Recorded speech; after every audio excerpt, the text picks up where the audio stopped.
All right, let's get our other Facebook groups in here before it's officially time to take off.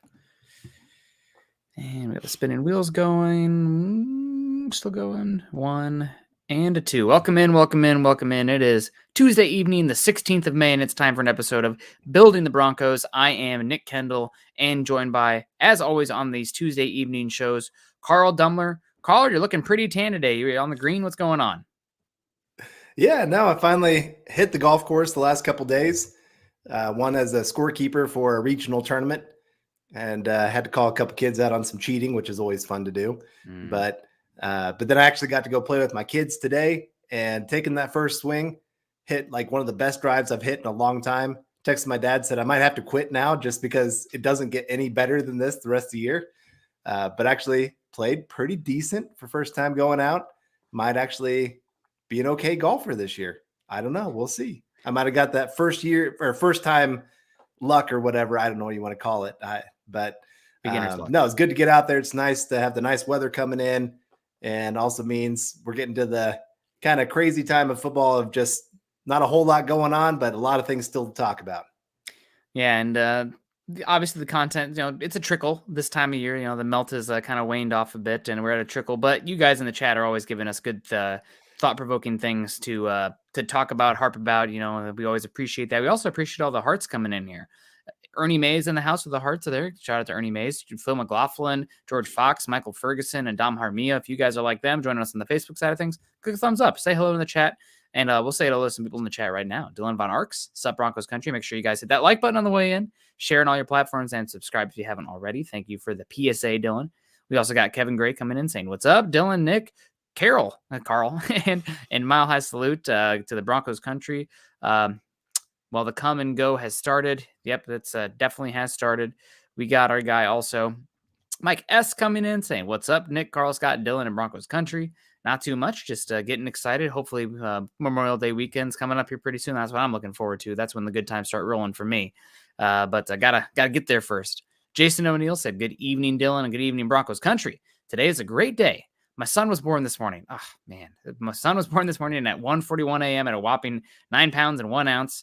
Now I'll be a part of the chat tonight to talk Broncos. Well, congrats to you, Jason. Congrats to the mother. I'm a little bit late for Mother's Day, but a happy Mother's Day to her as well. And that's absolutely incredible. Chat, make sure you guys give a congratulations to Jason as well. What a huge monumental occasion, and a first-round draft pick of the Broncos 20 years from now, right? The 2043 draft. Baby O'Neill going to be in the quarterback, maybe. That's where the money's at. But congrats to you, Jason. That is absolutely incredible. Yeah, you guys make sure you give him a big congratulations. Got our guy David Meckelrath coming in here saying, "Good evening, Broncos Country, Nick, Carl, and Dylan, and Deacon Scott, Buckham, Mile High Huddle for life, and Denver Broncos for life." Thank you so much for the $5 there, David. We appreciate that. Hope you're doing well. Zach Powers, evening. Good to see you, Zach. Sunny Days saying, "Make sure to hit that like button on the way in." We really do appreciate that. Hope you're doing well. We got our guy Michael Ronquillo in the house, always a gigantic supporter of the show and a star giver. Says, "Good evening, Nick and Carl, on Building the Broncos. Go Broncos," and Buckham. Ernie Mays in the house too. Said hello to Ernie as well, but he wants to get in the Go Broncos only. One of these days, I'm going to get a Go Iowa Hawkeyes from you, but today's not that day, I don't think. Michaela Israel saying, "Good evening, Broncos Country. Good to see you." Tall Dark in Mexican. It's been a second, but hope you're doing well. Says, "What's up, big fellas? Let's get some." Yeah, absolutely. So let's go get some. And yeah, tonight, Lakers Nuggets. That's obviously the big one. I'm not really a big NBA fan. If they brought the Sonics back, I'd probably, dip my toes in it a bit. I grew up on Jordan and the Bulls, but they fell off so hard. And then it was Mark McGuire and John Elway. That Michael Jordan who when I was head over heels with Mark McGuire and John Elway. So what do you think, Carl? Lakers Nuggets. Are you excited for that series? Also, I guess my Kraken got eliminated. Definitely bandwagon fan for that. When you cover this much football, you don't have enough time to get that much in those other things. But yeah, what do you think in Lakers Nuggets for the series? Yeah, I've actually been following the Nuggets a lot because I like Jokic. Mm-hmm. He's just a big goofball. He doesn't fit the norm of anything basketball related other than just being tall. He's not athletic. The guy can't jump over a piece of paper, but somehow he's still a great player. So it's always fun to watch that. And hate the Lakers. Always hated them. Hate that they always get so much attention. Hate, of course, that they have LeBron now. So big time Nuggets fan here tonight. And I'm with you. I used to be a big Supersonics fan. When Sean Kemp, Gary Payton, I saw him on a video. His son was playing. and I think he dunked on LeBron. And everybody else in the crowd is going crazy, and you just see Gary Payton just sitting there, arms crossed. I'm like, dude, you're a proud dad. Like, get up. You should be the loudest guy in the room here. But that's just how he's always been. So, but yeah, no, I'm excited to get to watch that game here after the show. Hopefully, when I tune in, Nuggets are already up by 30, and it'll just be fun just to watch them crush the Lakers here. I've got them winning in 6 games. Nuggets going to their first championship. Yeah. Well, that would be amazing. I got to say, this will not be a popular opinion. I used to be a big-time LeBron hater, and I've gotten to the point, kind of like how I softened on Tom Brady at the end. It's just like, you know what? You're great. The sport's better that you exist. Congrats. Like, it is what it is. So we also got Troy Booher coming in here, $4.99, saying, hey, guys, can you describe what happens at the meet and greet? Well, we meet, and then we also, I think we greet and then meet. It's the same thing right there. But no, I've never been to one. So I think Carl might be able to speak to this a little bit more. But I mean, it's really just we all get together for a game and we tailgate before. Yeah, that's pretty much it. Is we have a certain section in the parking lot that we meet, and we have tents set up with Mile High stuff, Mile High Huddle stuff. We've got some gear if anybody wants to get any gear. And then you just get a chance to just sit around, talk football, kind of what we're doing here, but you actually get to do it face to face. And I got to say, it is something special to actually get to, like, we see your pictures, but I promise you, like, the picture is like that big to us. So we don't really get to see you a whole lot. And there's just something about talking face to face with somebody. So yeah, it's a good time. As you see there, lots of food, some music, live chat. We do a couple shows where we actually even have some of you on the show as we're going about it. And then we go watch a game, and it's a really great time. Highly recommend it for anybody that gets a chance just to go. It's not only getting to meet us, but then you get to go to a Broncos game too. And last year was the 49ers game where Broncos in prime time is their one big primetime win, and just such a fun game. I had no voice for like 2 days after that game. And so, yeah, like I said, if anybody can come, I highly recommend it. I know, Nick, you're planning on being there this year, right? Yep. October 22nd, week 7, Packers, Broncos. So planning on being out there. Need to get the plane tickets still. Probably going to wait for the game tickets until they're just to watch the market a little bit. Right. But yeah, no, I'm planning on being there. And I know that the only people from MHH that I've actually met face to face have been is Lance. And I met him when I was moving from Iowa to Seattle. I'm like, hey, I'm going to be like an hour away. I could just swing by real quick, and had to keep going that night to stay where we were going to stay. But yeah, no, it's going to be a good time, and excited to get out there and go to a Bronco game. However, I am 0-9 in attending games live. But this is the year that we're going to break the streak, right? The Broncos have to win that game because it's sandwiched between 2 Chiefs games, and that's a daunting task. So yeah, week 7, make sure you guys get out there. We're going to have a lot of fun. Got Jesse Hilborn coming in here saying good evening, everyone. Good to see you, Jesse. And Scott's going to be there too. Scott gave one. Oh, I don't know what's going on. Scott, I hope we're okay.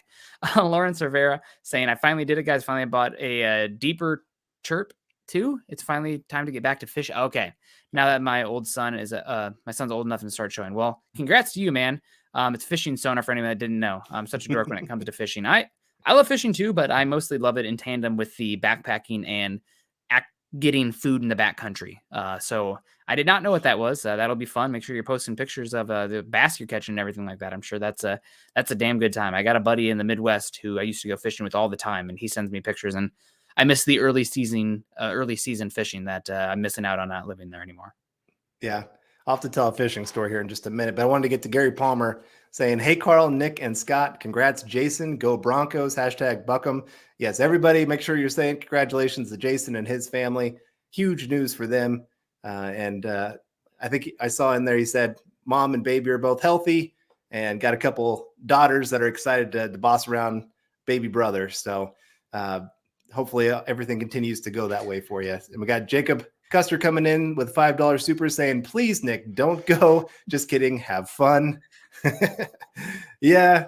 If you go 0-10, I think you deserve the permanent ban from Broncos game. I just need to or somebody just takes me every week, and maybe this would be the year. Send me every game, and either I break it or we get Caleb Williams, right? Like, that wouldn't be the worst situation in the world. So thanks, Jacob. I'll have a blast. It'll be a good time. My sister and brother-in-law are big Packer fans, so that'll be fun. Thank you so much for the shout out, though, Jacob. We got Jasmine coming in here saying, "What's up, guys?" And also sending the 1999 super sticker. Shout out to you, Jasmine. Hope you're doing well. And really do appreciate the 1999. That's big time. So thank you so much for supporting us. We also got Albert Knoppers coming in saying, "Hello, senors. How are you doing?" Doing pretty well. It's been hot here in Seattle, but it's beautiful now. William saying, "I better burn some sage at the stadium." Gosh, we're going to have to burn something. Maybe Jordan Love or gosh, who's their coach? I can't even think of his name right now. Just some like voodoo doll of him or something, but we'll figure it out. But yeah, it'll be a fun time. But let's get into the topic today. We're going to keep, obviously, it's the off season now, so we're going to keep these shows a little shorter, unless you guys are killing it with the super chats, and then the show will go on until they slow down. But we're going to talk about some underrated players on this Broncos roster that have a chance, just have the rosters in the depth chart set up right now, that could be impact players this season, that really could step up and become bigger performers than what we've seen in the past. Some people who are a little bit just not thought of right now, hence under the radar. And I'm going to kick it off here first, Carl, because I'm afraid that you're going to take guys that I want to say, and I want to get into it first. But I think this is the first name that came to mind when I floated this topic out to you was Owuzurike along the defensive line. The Broncos have right now, I've mentioned it on multiple shows now, the interior defensive line depth is scary, concerning right now. And you have a player that you took last season that's a little bit older with some versatile skill sets on the 1 technique, the 3 technique, maybe some 4-eye as well in Owuzurike. And I see a starting spot in the base defense up for grabs right now. On our lads, they have Jonathan Harris listed there. God, I hope to God it's not Jonathan Harris. No disrespect, but like that was not good last season from him. Scott and I talked about earlier. It was that week, the third preseason game versus the Bills, where it's like, who's number 92? He is just getting forklifted on every play. So I think Owuzurike, being a second-year player, defensive linemen typically take a little bit of time to get it going. That's one that I think there's a massive opportunity for him to become potentially one of the starters out there. Now, we're in an era where nickel is the starting defense, so he wouldn't be out there. But in terms of the packages you're going to see out there, I see a lot of snaps available. And I think Owuzurike could be a very underrated key piece for this defense. Yeah, no, that's definitely one to consider. I mean, this guy, he's known, but I think a lot of people, especially after the recent signing of Kareem Jackson, have kind of just thrown him to the side. And as Gabriel Harder just says, my guy, Kaden Stearns. So I'm going to throw a couple stats out here. And I know like these don't mean a whole lot right now, but I think they could really point to something good with him. Last year, now I know he only played in, I think it was like 5 or 6 games. He only allowed a quarterback rating of 15.2 when he was targeted last year. That's obviously very good. Now, he didn't have a whole lot of snaps, but when you combine that with his rookie season, he's only allowed a quarterback rating of 66.8 when targeted. And he's had, I think it was 415 coverage snaps when you combine the 2 years. So I think you've got a pattern of this guy being a very good coverage guy. And when you think about the fact that Patrick Surtain's going to lock down one side, and every team's going to be sitting there saying, you know what, we're not going to throw at this guy. We're just going to let him kind of do his thing. But then you look at where are these other targets going to? Of course, they're going to target the number 2 cornerback. We'll have to see who that's going to be, if it's going to be Riley Moss, if it's going to be Mathis. We don't know quite yet. Quan Williams is another one, probably going to see some targets. But even there, I think they're going to kind of say, okay, let's go after the young guys as much as we can. And I think Kaden Stearns is going to get plenty of reps. He's going to be one of those third down specialists that comes in. And like I said, I think he's actually been a very good coverage safety. And I think he's going to catch some people off guard. And I think, what has he got? He's got 4 interceptions in 2 years. That's pretty good for a role player, not a full-time starter. And so I think this could be a year where he really bursts onto the scene. And I don't think Kareem Jackson's going to have quite the role that he's had the last few years. I like it a lot. Kaden Stearns, to me, is somebody that I've referenced this a few times, but on Good Morning Football, right when free agency was starting, I think it was James Palmer that was there and said, don't forget about these guys on the Broncos. And one of the people that he listed was Kaden Stearns. And he referenced it in specifically mentioned how much this defensive coaching staff and Vance Joseph are excited about Kaden Stearns. So the big thing with Kaden Stearns is, can he stay healthy? He's dealt with injuries now in college, this first 2 years here. But I think that if he can't stay healthy, he's somebody that you should be excited about to have cost control and could be a starter on this defense the next 2 seasons. I will say also with Kaden Stearns that you referenced the passing quarterback rating against him. Was that it? Mm-hmm. That's heavily influenced, obviously, by the interceptions that he had in a very small sample Right. size. So, like, I know that, gosh, what's the website that we like to use? Like EPA per play and success rate. You know what I'm talking about? Like the graphs that you see, like all the quarterbacks on. Right. They have a filter on that now where you can remove turnovers because turnovers are so volatile that it kind of gives you a more predictive power if you remove the turnovers. So I'd be curious what his quarterback rating would look like without the turnovers being a huge influence on that. But turnovers are part of the game too. It's just with the sample size being so small, there's no way he can sustain like that pace. Otherwise, he's going to break the Yeah. all-time interception record by like week 10. But no, that's one that I love the shout out for Kaden Stearns. Really hoping he can step up this season. I know that if you remember on Twitter, when the Broncos were being linked to Chauncey Gardner-Johnson, he was a little bit in his feelings about it. You know, like I'm gonna remember this. I don't remember exactly what he said, but he was didn't enjoy how much Broncos Country was calling for them to spend money on Chauncey Gardner-Johnson. He feels like it's his turn, but got to stay healthy. That's the best ability is availability, and it's not just a cliche. George Right. Fox coming in saying, what's your opinion on the new helmets? Denver Broncos for life, hashtag MHH for life. George, I don't know if you're talking about the helmets without the decals on them because I looked on Twitter. I didn't see anything about this. So if you could expand upon that, but I saw like the Patriots also don't have like logos on their helmets right now. I think that, I don't know if it's like you have to earn the Bronco on your helmet or something. I don't remember Sean Payton being asked about it personally, but I think it's just, generic boilerplate. I mean, they have players, they had to field 60 people in the practice this week. And they had like guys wearing 80 and like numbers that are given out for guys that are not, Greg Dulcich out there. So I think it's just, boilerplate, generic stuff that they're giving out in this camp right now without the decals on them. Yep. I'm with you there. Just wanted to circle back real quick. What are your thoughts about Uwazurike being a potentially listed player there for me? I wanted your opinion on that too. Phil McLaughlin first, though. Evening, Carl, Nick, and Deacon Scott. Any idea why Sanders hasn't signed yet? Buckham, go Broncos, MHH for life. I do not know. And honestly, I think it's kind of weird that if I was an agent, I don't know how the inner workings is for this, but would I advise my guy to be out there, rookie training camp and going all those places before he signs his contract? I know that they're slotted, but there's probably still some language in there that's playing out there in good faith. I wouldn't, if that was my son, I'd be like, you're not going out there until you sign the freaking dotted line. I don't care. But anyway, any idea why Sanders hasn't signed yet? No idea. I'm sure there's just some language that they're trying to get in there. Right. I think the one area that they can really negotiate is signing bonus, which is a pretty big deal. Because, I mean, that's guaranteed money. And so, if you're going to be cut in 2 years because you're not making it in the league, you want to make sure that that guaranteed money is as high as you can possibly get it. So I would just guess that that's probably the main reason right now, especially when it's a player that you probably thought was going to go higher in the draft. And so you're kind of maybe using that and saying, hey, this guy had a first round grade by a lot of people and you got him in the 3rd round. I think you should give him the maximum on the signing bonus, where the team's going to be sitting there saying, we don't want to commit all that to him. The player that was drafted before him took this kind of money. Why can't you take this for your signing bonus? It's a little bit of the very little negotiating that they can do within the contracts. So keep an eye on it. I know that it's pretty general practice. Like Marvin Mims, somebody mentioned it. I think it was Michael Ronquillo. So thanks for the shout out there saying that Marvin Mims signed his contract today officially.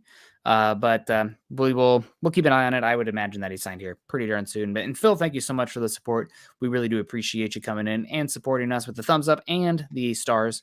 Chase Wellner coming in, BTB, fist pump to you too. Chase, appreciate you coming in and saying hello. Michaela Israel giving a shout out for the meet and greet, saying Cooper and I are so excited for the meet and greet. Hope everyone comes. It's so fun. Well, it better be fun. You guys better make it fun for me. No, I'm just kidding. It'll be a good time. It'll be fun to see everybody. And Packers are a good game too. There'll probably be a lot of cheeseheads there. So hopefully a lot of Broncos fans end up showing up out there for the Broncos. And Michael Ronquillo saying Drew Sanders did sign his rookie deal. So okay. I don't know. Riley Moss still has not signed one either, but we'll see. Thanks for keeping notes on that. It feels like the rookie contracts these days are such a what's the word I'm looking for? Formality. Like they're going to sign eventually. So I don't even keep strong tabs on it. It's not like back in the day where you had like Sam Bradford holding out and then he like signed the biggest guaranteed contract in history without ever having played a NFL snap or whatever that was back in the 2006 draft. I don't remember whatever one Sam Bradford was.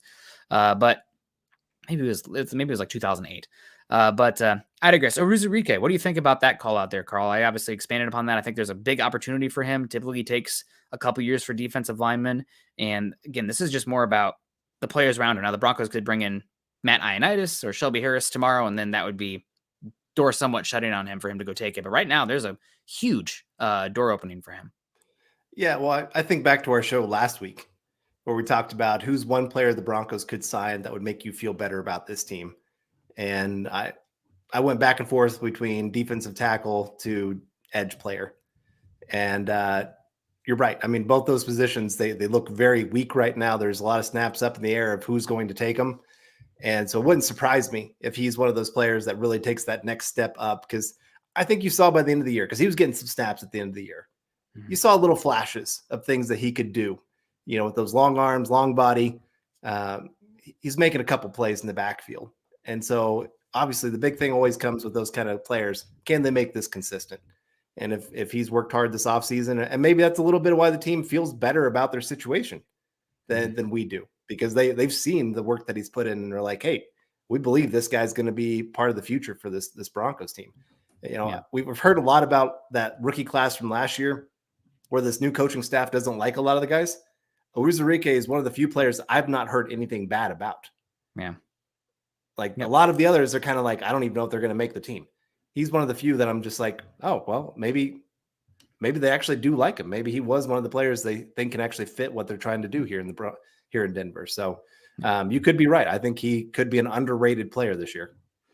And just circling back, shout out to Scott, the producer, saying I can't find anything about Drew Sanders signing his contract. So maybe he hasn't yet. I looked up Drew Sanders' contract on Twitter, and nothing about that either. When you search those keywords together, you might something to show up, and I don't see anything on there. So if anybody has any link showing that he did sign, let me know. But I think I'll have to assume that he has not signed yet. So we'll keep an eye on it. I think it's just a matter of time for all those guys. But we're keeping it moving here. Carl looks like he's frozen, or he's really in deep thought right now. But I'm in. Oh, there he is. Hello, Carl. Shout out. No, you're good. Bobbling around. Next guy who is I feel like we did this before, Carl, and I went for like some really deep guys. And maybe I'm too deep on this one again, but again, opportunity on this one. And you just talked about how maybe the Broncos coaching staff right now is not as in on the last season's draft class and the players out there. So that, to me, with that thought, makes me think that, hey, maybe there's a chance for tight end 1 this season. And I think of Adam Troutman. The Broncos obviously didn't trade a lot to bring him in here, but they were looking for tight end in the draft. And they said there's a certain point in the draft where they thought that the talent dropped off to the point where like Troutman's going to be the same level of player, maybe even better earlier. So I think there's an opportunity here for tight end 1 from a snap count perspective, especially because Greg Dulcich's inline blocking ability is questionable right now.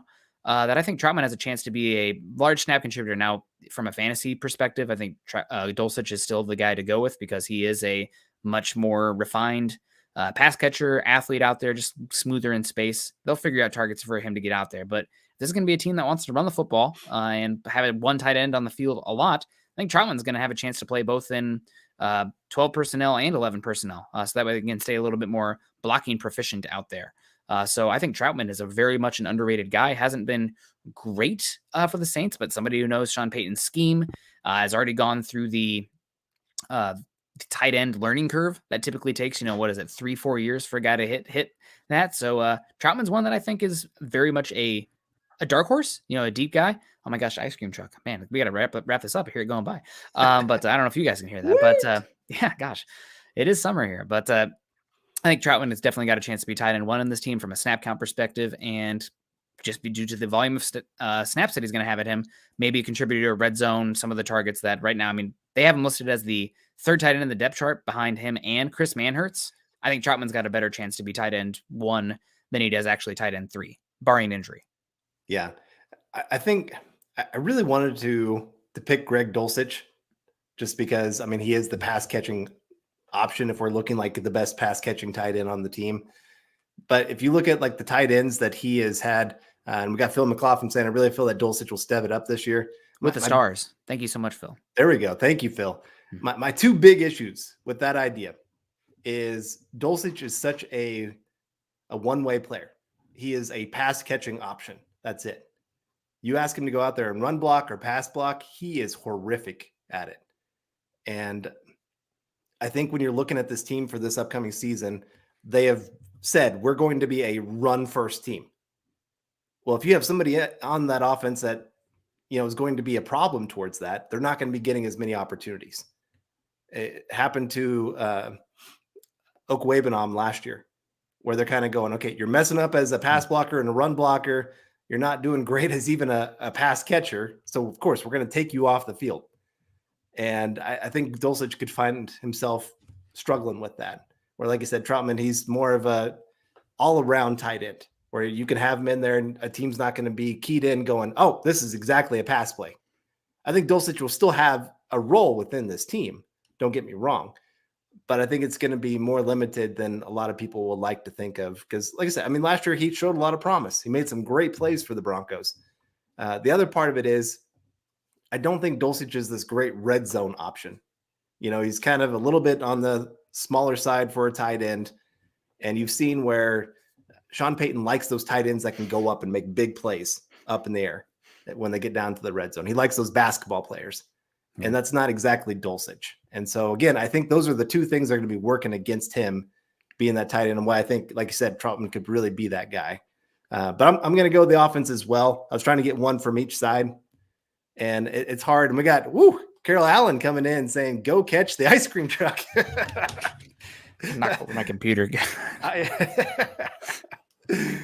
Yeah, thank you so much there, Carol. I mean, it's hard not when that thing goes driving by. Yeah, I've chased it from town to town before. Now I've got two kids that are like, we got to go get that. Yeah, God, it's a good time. I'm really excited. I don't know if you have it. I'm sure you have this out here. I don't remember it being such a big thing in the Midwest, but in a couple weeks, I'm heading down to Oregon, and we're going to go to the Tillamook Creamery out there, which they make incredible ice cream and cheese, obviously. So very excited for that to head out there. My wife is a huge dairy fan. It's mostly the cheese side of things, but I'm excited to head out there to talk about that. But you're right. I mean, I think that Sean Payton, and thank you so much, Carol. $49.99. That's going to buy me. I'm going to buy an ice cream truck with that money. Maybe we'll have to show up to the meet and greet with an ice cream truck. It'll be a little cold October 22nd, but that's okay. And also some sports breaking news. But I see the Spurs won the NBA draft lottery, and that means they're going to get Wembanyama, I think his name, was like apparently the best basketball prospect since LeBron James. They're saying so. Wow. Congratulations to the San Antonio Spurs. That will be that'll be a good pick. I wish it was the Bulls or the Sonics, but the Sonics don't exist, so whatever. But congrats to the Spurs, and let's go Nuggets. I didn't think we talked so much basketball today, Carl. But Dulcich, I think you're right about the archetype, I think is the word I want to use, for what Sean Payton has used in the past. But I also think Sean Payton is such a matchup-oriented offensive mind that he's still going to find ways to work Greg Dulcich out there. It's just I don't think that he's, given how this team seems to be leaning heavily into the running game personnel, would you rather have if you're going to pass the ball, wouldn't you rather just have a wide receiver out there than a good pass-catching tight end? Right? It's not like it's Kyle Pitts out there or Travis Kelce in terms of he's a good pass-catching tight end, but if you're going to lean into the passing game, maybe you just go with the wide receiver. I mean, let me put it this way. Is Greg Dulcich, and we had this conversation during the draft, is Greg Dulcich a good enough threat as a pass catcher that he is going to... Is he a good enough athlete as a pass catcher that he's going to cook defensive backs out there, safeties, or like flex linebackers type? Do you think he's that level of athlete and a pass catcher? Not quite. So with that, I mean, you're not really getting an advantage there, because I also don't think he's dominating guys at the point of attack as a blocker. So I don't know. It's a big year for him, but I think there's a big opportunity for Adam Troutman to be a big guy. And we got Tall, Dark, and Mexican saying, go Spurs. Well, good for them. Yeah, Wembanyama is supposed to be just incredible. So if you get a chance to watch a highlight of him, he's unbelievable. And yeah, Mike Guest says, glad my Spurs won the lottery. Well, big time, man. They're going to be celebrating just as hard as Denver is in a few hours when they win. That's right. No, I think you're right. When you think of the top 4 wide receivers for the Broncos, if they stay healthy, which one of those 4 would you rather take off for Dulcich? None. You just drafted Marvin Mims. I'd rather have him out there. Yeah. And you still even have KJ Hamler. That's a threat to go make some plays for you. So If you really want to spread a defense out, getting Marvin Mims, Jerry Jeudy, Cortland Sutton, Tim Patrick on the field, that's a lot of things you can do with those 4 guys. Now, I'm not saying, like I said, Greg Dulcich is going to have a role. He's going to have in between the 20s. He's still going to be a guy that they're going to have try to find something on the field. I just think it's going to be more limited than some people are going to like. Because again, he showed a lot of promise last year, and a lot of people are pretty excited about year 2 with him. I just don't know if he's going to be as much of a fit with Sean Payton as, if they kept the same regime moving forward and going, okay, let's build with this guy. I don't think he's going to be as adamant to do that. Yeah. Yeah. I mean, tight end, the personnel game is you're trying to manipulate what the defense puts out there. Right. And I don't know if you get a huge advantage against a cornerback safety out there compared to you would with a wide receiver. I don't know if he's giving you the advantage. Like, is he a good enough blocker that they're not going to approach him with a linebacker out there and play box? I don't know, man. But we'll see. I think he's going to be definitely still utilized in the offense. But as far as the no doubt tight end 1, I don't know about that. So, Carl, have you listed 2 players yet? You listed Kaden Stearns, and we're ready for number 2. All right. So, I wanted to find a guy on offense that's actually going to get significant snaps. And so I went with Lloyd. No, I didn't. Oh, not good. I know. No, I think most people, again, he's going to be well known, but I think Quinn Miners kind of had a down year last year, got injured after week 1. And I think it just took him a while to bounce back. And you look at really, I think his best games of the season were those last 3 games of the year, where the Broncos really leaned heavily into that run game. And you just saw him get back to what he can do well. And when I think of this offense and how well they are built for the run game, and he's really kind of not the forgotten guy on the offensive line, but you think, again, Garrett Bowles, pretty big paid left tackle. Got Ben Powers at left guards, just got paid big time. You just signed Mike McGlinchey to a huge right tackle contract. And so I think everybody's like, okay, here's these 3 guys, but I think Quinn Miners could end up being better than all of them when we're looking at this offense, because again, I think it's going to fit him perfectly. Yeah. I think he's going to really thrive and be that guy where they're going to go, this is who we run behind when we need those tough yards.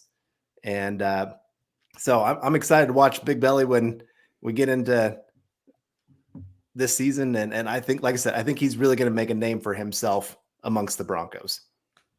Well, I hope so. What do you think the odds are that he ends up being the best player on this offensive line?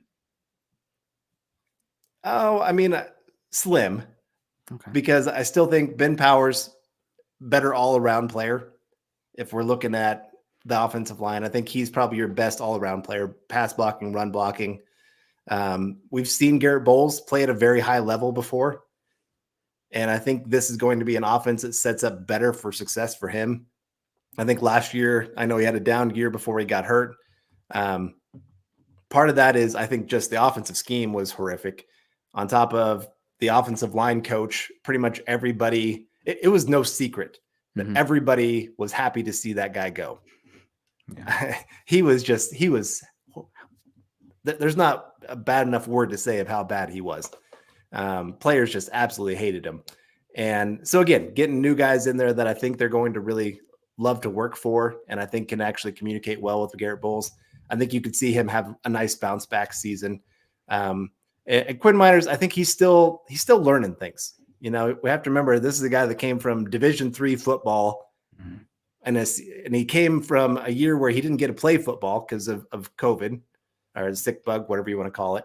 And then he went to the Senior Bowl, showed off pretty well.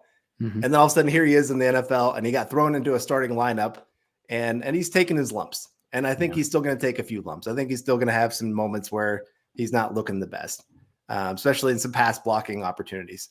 But like I said, I just think with this system, I think he's going to build a lot of confidence. And I think we're going to really be talking about this guy being a long-term solution for the Broncos for a while. Well, I hope so. Got another guy that's got to stay healthy, but he's really flashed out there, and the pass protection hopefully takes a step forward. There's been a few hit or misses, but you can see the athleticism out there and the ability to create force at the point of attack as a run blocker. So year 3, it's a big one for him, and hopefully another year with another offensive line coach. Hopefully it's better this year with Streif, now the offensive line coach in Denver. I got one more here for you, Carl. So 3-3. The next one for me, I've hit defense, I hit offense. I'm gonna hit a little special teams now. Riley Dixon back in Denver. Last season, the Broncos had really a lot of struggles with the punter position, and it went beyond the punting itself. It was also issues with the holding. Last season, it was no secret that Brandon McManus missed a lot of punts or a lot of kicks out there, and there was some talk of the punter or the placeholder for the kicker having a lot of issues too. Riley Dixon's been pretty good at that in his career. So I think outside of that one San Francisco aberration game, Broncos punting was horrible last season. And the punter being better out there is going to be a big aspect of this team winning football games from a complete perspective. You know, you got Westhoff here now as well overseeing it, and he was part of the team when they went out and pursued Dixon. So I think that's a big get for the Broncos overall, and somebody who's very underrated. I mean, Iowa fan, I had to talk a little bit of punters. So punting is winning, as Kirk Ferentz, we like to joke Kirk Ferentz says. But I think Dixon is a very underrated player, and you should see a big step forward across the board for his impact this season. Yeah, it's hard to get worse in punting compared to last season. Yeah, like I said, there's that one great game. I mean, it was one of the best. Yeah, it was outstanding. And I mean, I happened to be there for that game, which is great to think about. But beyond that, it was so horrible. I mean, he was all over the place, and I saw it at training camp. You know, where in the day that I was there, he had maybe the 3 best punts, but he also had the 3 worst punts. And I'm talking like ones that were shanked off to the side and only went about 20 yards. And he had a few of those in the season where it's like, come on, just one nice punt in a game to really pin the other team back. I mean, it just makes such a big difference.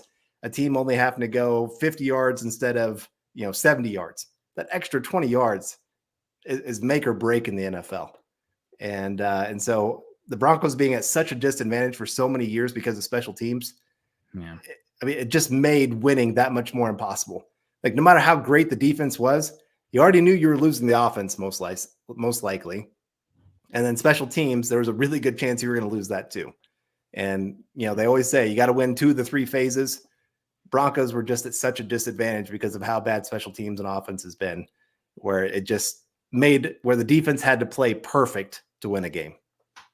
Yeah. So I think, again, really trust Mike Westhoff. I think that the holding as well. So now we're at a get it done or, get out point with McManus as well with the holds issues out there. So I think the punting will be a big one this season with Riley Dixon. Corliss Waitman, sorry, man. Rough season last season. Broncos definitely made a mistake moving on from Sam Martin in that scenario with hindsight there. But they somewhat rectified it and bring back Riley Dixon, who the Broncos traded. Did they trade or did they waive him to the Giants? I cannot remember. He was with Denver. They drafted him out of Syracuse, and now he's back in Denver. So we'll be excited to see what Riley Dixon can do this year. And hopefully the special teams unit is a lot better, and they've invested heavily in special teams, not just the specialist players, but also the depth of those type of positions like linebacker, wide receiver. You should have better special teams ability this season. Right. So your last guy here, who's number 3 on your list before we wrap it on up? All right. I guess I will go because of special teams. I'm trying to think of who I'd like to go see. I'll go JL Skinner, just because I think he is going to be a special teams specialist. Okay. Flying down the field, big hits. I could see him forcing a couple big fumbles down the field. You see a 6'4" safety running at you with about 4 or 5 speed. I think some of those returners are going to be going, oh, what's going to happen here?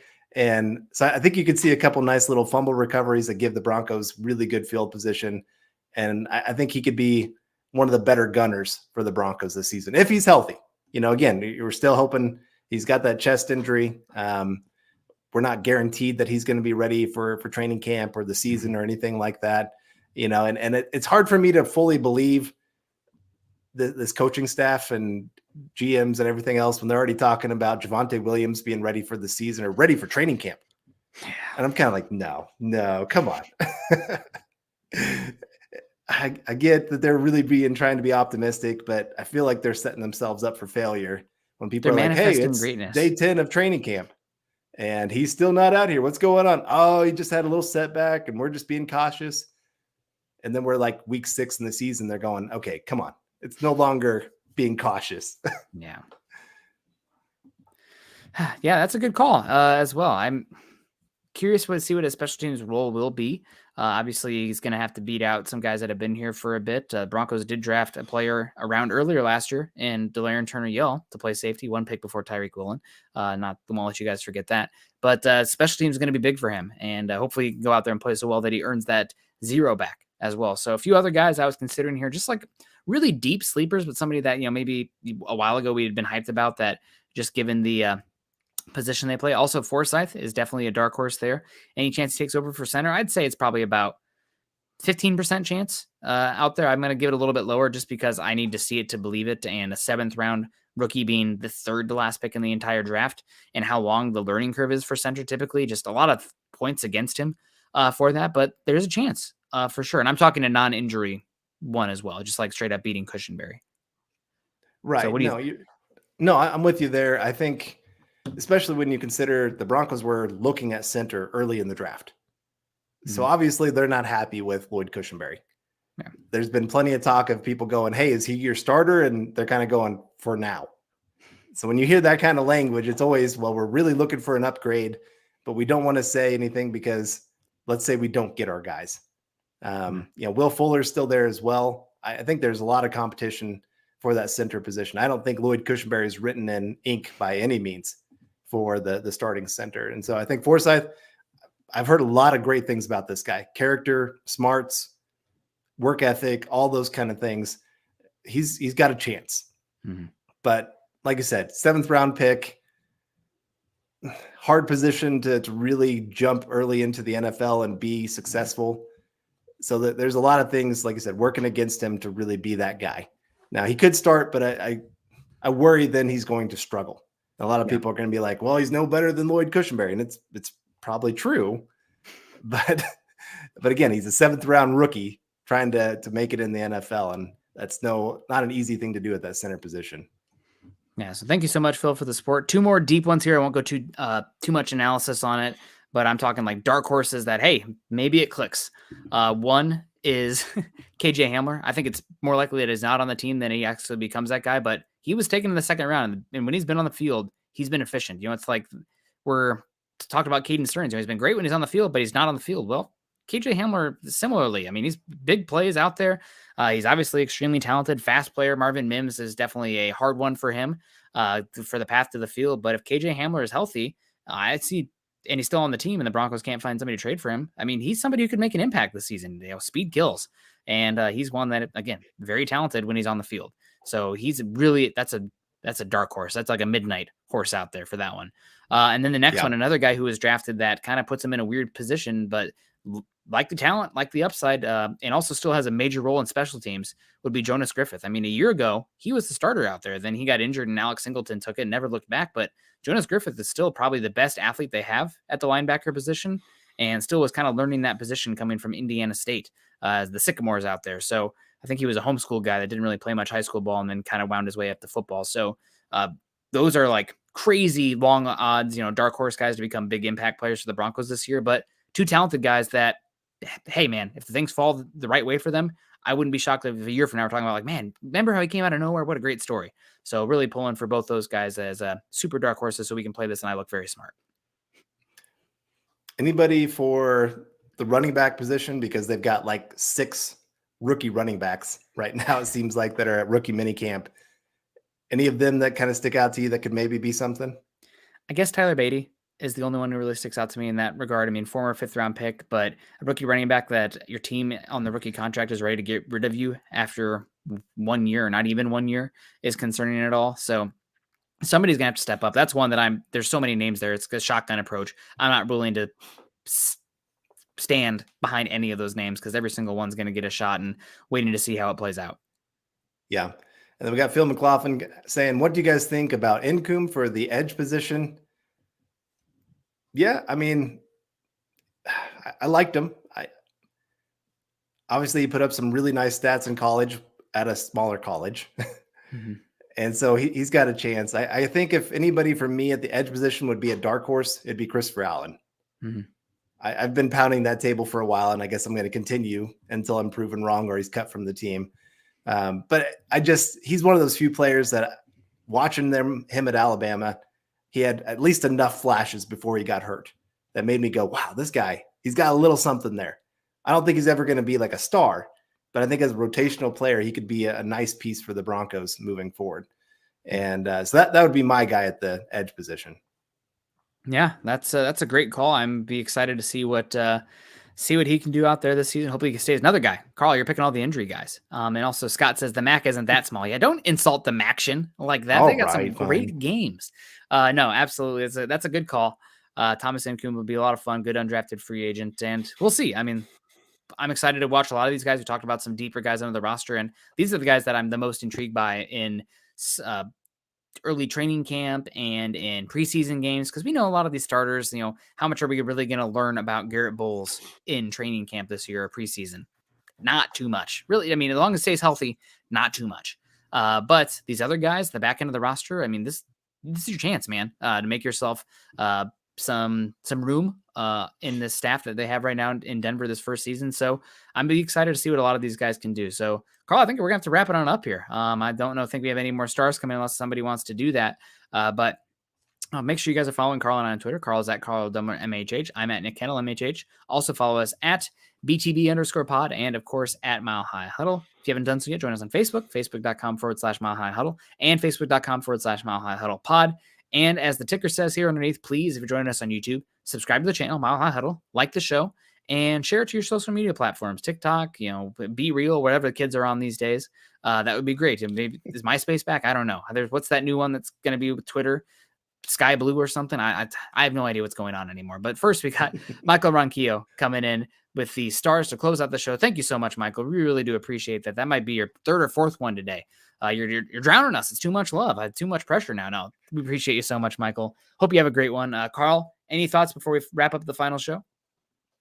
No, just nice thing is we actually have some dark horses that we could be excited about for the Broncos this year. Mm-hmm. I like the depth. I like a lot of chances that some of these guys have to make an impact for the Broncos. And it's just nice that some of these positions that last year we're kind of going, this does not look good, to this year kind of going, I could see some players stepping up. So good to see that. And, just excited to, like I said, get to the preseason training camp and see who really emerges out of these players.